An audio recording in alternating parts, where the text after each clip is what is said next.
Hello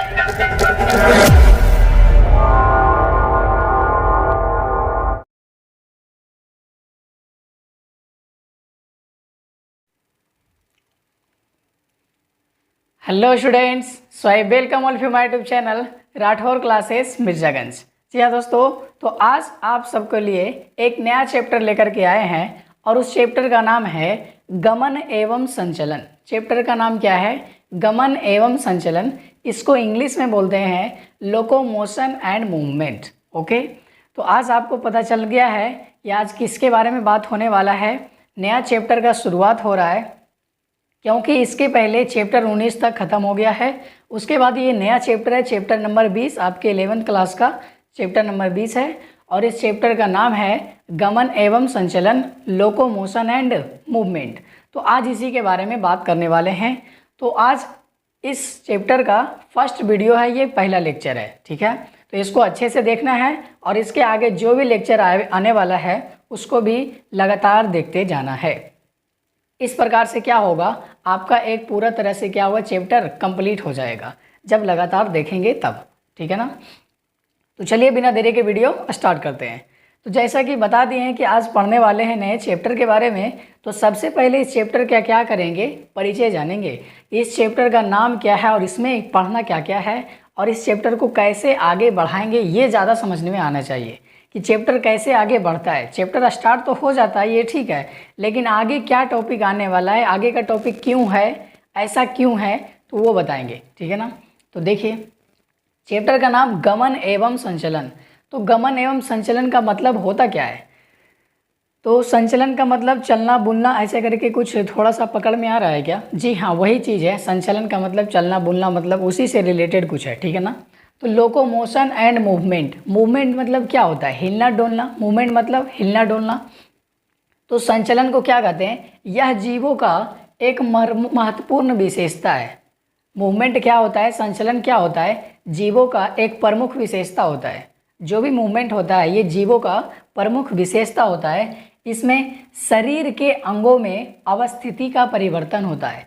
शरीर के अंगों में अवस्थिति का परिवर्तन होता है। इसका कहने का मतलब क्या हुआ, जैसे अभी हम आप लोगों को पढ़ा रहे हैं तो मेरा मुंह खुल रहा है, बंद हो रहा है, खुल रहा है, बंद हो रहा है, तो बोल रहे हैं ना, तो मेरा जबड़ा मूवमेंट हो रहा है कि नहीं, मेरा जबड़ा हिल रहा है कि नहीं, हिल रहा है, मेरा जीभ हिल रहा है कि नहीं, हिल रहा है, मेरा हाथ देखिए इस प्रकार से हिल रहा है कि नहीं, हिल रहा है, ठीक है। तो इसी प्रकार से जो भी चीज़ हिल रहा है, हाथ हिल रहा है, पैर हिल रहा है, शरीर हिल रहा है, सिर हिल रहा है, नाक हिल रहा है, बाल हिल रहा है, कान हिल रहा है, जो भी हिल रहा है, इसका मतलब क्या हुआ, इसमें शरीर के अंगों में अवस्थिति का क्या हो रहा है, परिवर्तन हो रहा है। जो भी अंग है उसमें इस स्थिति में क्या हो रहा है, परिवर्तन हो रहा है, ठीक है। इसी को कहते हैं संचलन। इसी को क्या कहते हैं, संचलन। जब खाना खाएंगे तो दांत से चबाएंगे तो उसमें भी जबड़ा का मूवमेंट होगा, ठीक है। हाथ हिल रहा है, गाना गाएंगे, बोलेंगे, उसमें भी हिलेगा, ठीक है। ऐसे ऐसे एक्सरसाइज कर रहे हैं, उसमें भी हाथ हिलेगा, पैर हिलेगा, शरीर हिलेगा। एक्सरसाइज होता है ना, तो शरीर हिलता है कि नहीं हिलता है, ऐसे ऐसे, ठीक है, हिलता है, ओके। तो जो भी शरीर का अंग हिलता है उसको कहते हैं मूवमेंट। उसको क्या कहते हैं, मूवमेंट, यानी कि उसी को बोलते हैं संचलन। क्या बोलते हैं, संचलन बोलते हैं, जी हाँ। तो इसका उदाहरण भी बता दिए, लेकिन इसमें एक बात ध्यान क्या देना है कि इसमें शरीर के अंगों का अवस्थिति परिवर्तन हो रहा है, इसमें स्थान का परिवर्तन नहीं हो रहा है। हमने ये कभी नहीं कहा है कि शरीर का अंग हिलेगा डुलेगा जिससे स्थान का परिवर्तन होगा, जी नहीं। अभी संचलन का मतलब क्या हो रहा है कि सिर्फ अंग का हिलना डोलना, अंगों का हिलना डोलना मतलब क्या हो गया, संचलन हो गया। लेकिन अब आगे देखिए, आगे है गमन। अगला पॉइंट क्या है, गमन। गमन को बोलते हैं लोकोमोशन। और लोकोमोशन में क्या होता है, संचलन के होने के साथ साथ, संचलन के होने के साथ साथ अवस्थिति एवं स्थान का परिवर्तन होता है। अवस्थिति एवं स्थान का परिवर्तन होता है। इसका मतलब क्या, अगर हम ऐसे संचलन कर रहे हैं और अभी हम, मेरा स्थान ये है, कुछ देर के बाद मेरा स्थान ये हो गया, तो इसको क्या बोल देंगे, गमन बोल देंगे। क्या बोल देंगे, गमन। इसका मतलब क्या हुआ, हमारा पैर हिल रहा था, संचलन कर रहे थे, लेकिन संचलन के साथ साथ क्या हो गया, पैर मेरा हिला, मेरा स्थान चेंज हो गया। इसके पहले हम यहाँ पर थे लेकिन अभी हम यहाँ पर है, तो इसका मतलब मेरा स्थान क्या हो गया है, चेंज हो गया है। तो संचलन के कारण अगर स्थान चेंज होता है तो इसको बोलते हैं गमन। क्या बोलते हैं, गमन। तो इस चैप्टर में यही बात करने वाले हैं कि जीव संचलन कैसे करता है और जीव गति कैसे करता है, मेनली इसी के बारे में बात करने वाले हैं। और इसमें कौन कौन से शरीर का अंग भाग लेता है, कौन कौन सा तंत्र है, कौन कौन सा सिस्टम है, किसके मदद से लेते हैं, कैसे लेते हैं, सारा क्रियाविधि को पढ़ाया जाएगा। तो अब आगे देखिए, संचलन का 3 प्रकार दिया हुआ है आपके बुक में, तो उसको पढ़ना है, ठीक है ना। तो सबसे पहला है अमीबीय संचलन, दूसरा है सीलिया तथा फ्लैजिला संचलन और तीसरा है पेशीय संचलन। सबसे पहला आइए अमीबीय संचलन। ये क्या होता है? जो जीव सूक्ष्म तंतु एवं जीव द्रव के घूमने की वजह से संचलन करता है। इसका मतलब क्या हुआ? जैसे कि अमीबा है, जैसे क्या है अमीबा में क्या होता है, कूटपाद होता है, क्या कूटपाद होता है ना, तो उसमें भी जीव तंतु होता है, सूक्ष्म तंतु होता है, उसी के सहारे, ठीक है। जैसे और कौन सा जीव हो गया, डब्ल्यूबीसी ल्यूकोसाइट होता है ना, भक्षण कोशिका, तो ये सभी में क्या पाया जाता है, सूक्ष्म तंतु पाया जाता है। इस तंतु के सहारे ये सब संचलन करते हैं। और क्या होता है, एक प्रकार से और संचलन हो सकता है जीव द्रव के घूमने से। कैसे? जीव द्रव के घूमने से। जैसे ये मान लीजिए कोई भी जीव है और इसके अंदर क्या है, जीव द्रव है, तो जब जीव द्रव घूमेगा तो वो जीव का भी क्या होगा, संचलन होगा। जीव द्रव घूमने के वजह से जीव का संचलन होता है, ठीक है। आगे देखिए, एग्जाम्पल भी हो गया, इसमें क्या क्या आ जाएगा, अमीबा आ जाएगा, WBC यानी कि ल्यूकोसाइट आ जाएगा और एक भक्षण कोशिका आ जाएगा। किसमें? अमीबीय संचलन में। किसमें? अमीबीय संचलन में। पहला खत्म। दूसरा है सीलिया तथा फ्लैजिला संचलन। सीलिया तथा फ्लैजिला संचलन, तो सीलिया को अलग पढ़ेंगे, फ्लैजिला को भी अलग पढ़ेंगे। तो सबसे पहले पढ़ते हैं सीलिया संचलन। सबसे पहले क्या, सीलिया संचलन यानी कि सीलिएटेड मूवमेंट, सीलिया संचलन। जब संचलन सीलिया के द्वारा हो, नाम से ही पता चल रहा है सीलिया संचलन, इसका मतलब जब संचलन किसके द्वारा हो, सीलिया के द्वारा हो, उसको क्या कहेंगे, सीलिया संचलन कहेंगे, ठीक है। इसमें उदाहरण क्या हो जाएगा, मानव शरीर के आंतरिक नली में बहुत सारा सीलिया लगा होता है, उसका संचलन, तो ये किस में आ जाएगा, सीलिया संचलन में आ जाएगा। जैसे में कहाँ कहाँ होता है, सोचिए हमारे शरीर के अंदर कहाँ पर सीलिया वाला गति होता है, कहाँ पर सीलिया वाला संचलन होता है। जैसे उदाहरण में दिया हुआ है फिलोपियन नलिका, क्या दिया हुआ है, फिलोपियन नलिका। तो फिलोपियन नलिका पाया जाता है स्त्री के अंदर। कहाँ पाया जाता है, स्त्री जनन तंत्र का एक भाग है फिलोपियन नलिका। उसके अंदर क्या होता है, बहुत सारा छोटा छोटा सीलिया लगा होता है। वो जो फिलोपियन नलिका होता है उसके अंदर सीलिया लगा होता है। और वो सीलिया करता क्या है, उस सीलिया में अगर जो बोल दे कि वो सीलिया किसका बना होता है, तो सीलिया कोल्यूमनार उत्तक का बना होता है। फिलोपियन नलिका में जो भी सीलिया होता है किसका बना होता है, सीलिया कोल्यूमनार उत्तक का। और उसका काम क्या है, वो क्या करता है, मूवमेंट करता है। क्या करता है, संचलन करता है। जो भी सीलिया होता है वहाँ पर संचलन करता है, ठीक है। संचलन किया लेकिन गति नहीं करता, वो वहीं पे रहता है, सिर्फ संचलन करता है। और जब ऐसे ऐसे संचलन होता है तो क्या होता है, अंडाणु बाहर निकल कर के आता है जब फिलोपियन नलिका में, तो उसको एक ही दिशा में भेजने में मदद करता है। कौन मदद करता है, यही जो सीलिया लगा हुआ है, कहाँ पर वाला, फिलोपियन नलिका वाला। तो फिलोपियन नलिका में जो भी सीलिया लगे होते हैं, उस सीलिया का काम क्या है, अंडाणु को एक ही दिशा में गति करवाना, अंडाणु को एक ही दिशा में गति करवाना, ठीक है। अगला एग्जाम्पल देखिए, श्वसन नली में। कहाँ होता है हमारे मानव शरीर में, श्वसन नली में। श्वसन नली बोले तो ट्रैकिया, श्वसन नली बोले तो ट्रैकिया। ट्रैकिया में होता है क्या, हाँ। देखिए अगर ऐसे श्वसन नली है तो इस श्वसन नली में भी बहुत सारा सीलिया लगा होता है। क्या लगा होता है, सीलिया। और ये किस उत्तक का बना होता है, सीलिया उपकला उत्तक का। किस उत्तक का, सीलिया उपकला उत्तक का। अब पूछते हैं कि यहाँ पर इसका काम क्या है, बताइए आप लोग कि जो श्वसन नली है इसमें सीलिया का काम क्या है। ये जब ऐसे ऐसे क्या करेगा, संचलन करेगा, तो इसका काम क्या है, ये क्या करेगा, जब श्वास के सहारे हमारे शरीर में जब धूलकण चल जाता हो, कोई वायरस चल जाता हो, कोई और बैक्टीरिया चल जाता हो, तो उसको क्या करता है, ये फेफड़ा में जाने से रोकता है। उन सभी चीज़ों को फेफड़ा में जाने से रोकता है। ये श्वास का नली है तो ये किस में खुलेगा, फेफड़ा में खुलेगा। लेकिन जब मान लीजिए श्वास लिए तो उसके सहारे बहुत सारा धूलकण गया होगा, बहुत सारा वायरस गया होगा। वो क्या करता है, यहाँ पर जो भी सीलिया लगा होता है वो सीलिया क्या करता है, उसको फेफड़ा में जाने से रोकता है, फेफड़ा में जाने से रोकता है।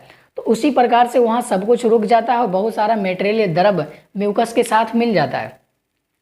और जब आप क्या करते हैं, ऐसे करके करते हैं ना, थू ऐसा करके करते हैं ना, तो जो खखार निकलता है उसको क्या बोलते हैं, खखार निकला है, हाँ खखार बोलते हैं। तो वो इसी के वजह से अटका हुआ था, नहीं तो वो कहाँ चला जाता, आपके फेफड़ा में चला जाता।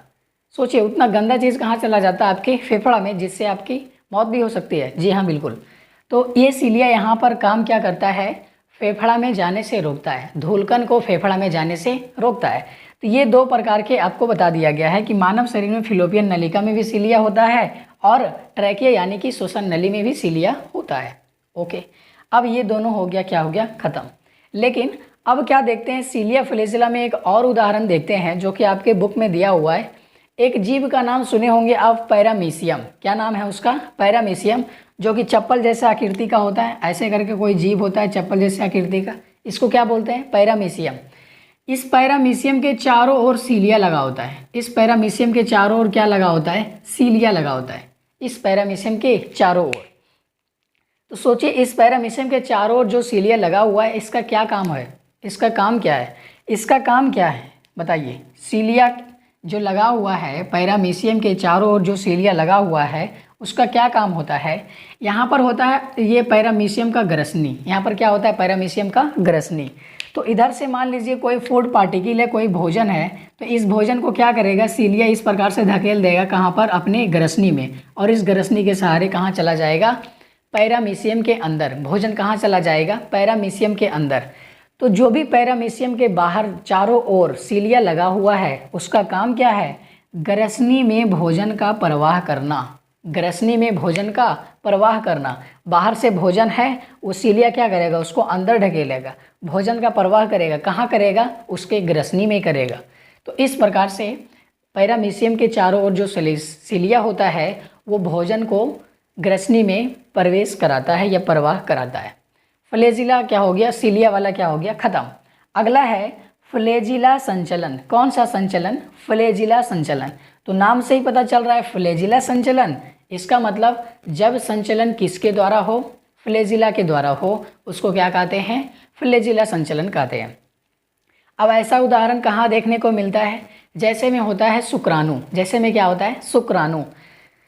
शुक्राणु का पूछ देखें क्या, शुक्राणु देखिए इस प्रकार से शुक्राणु होता है, आपको क्लास 12th में पढ़ाया जाएगा इसके बारे में। तो शुक्राणु का पूछ इस प्रकार से होता है, शुक्राणु का पूछ।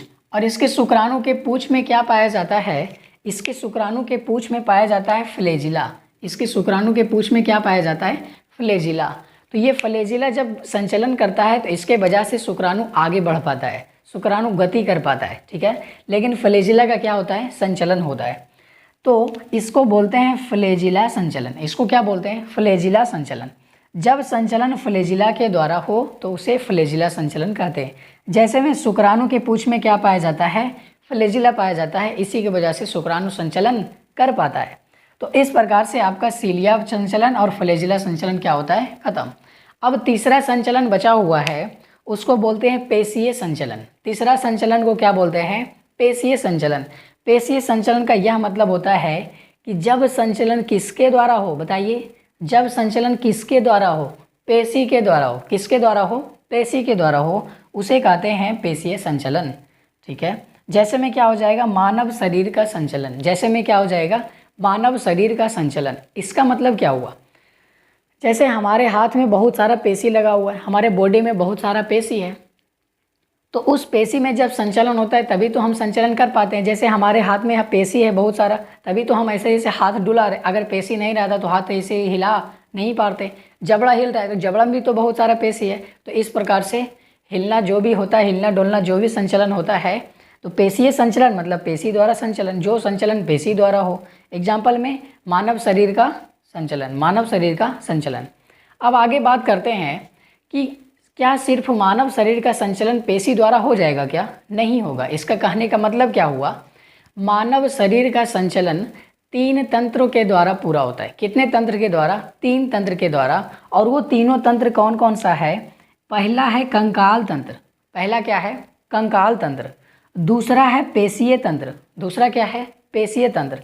और तीसरा है तंत्रिका तंत्र। तीसरा क्या है, तंत्रिका तंत्र। तो इस प्रकार से मानव के संचलन के लिए 3 प्रकार के तंत्र का अध्ययन करना होगा। कितना तंत्र का अध्ययन करना होगा? 3 तंत्र का अध्ययन करना होगा। तो अब आगे पढ़ेंगे मानव का संचलन। आगे क्या पढ़ेंगे? मानव का संचलन। तो मानव के संचलन के लिए कितना तंत्र होता है? 3 तंत्र। कौन कौन?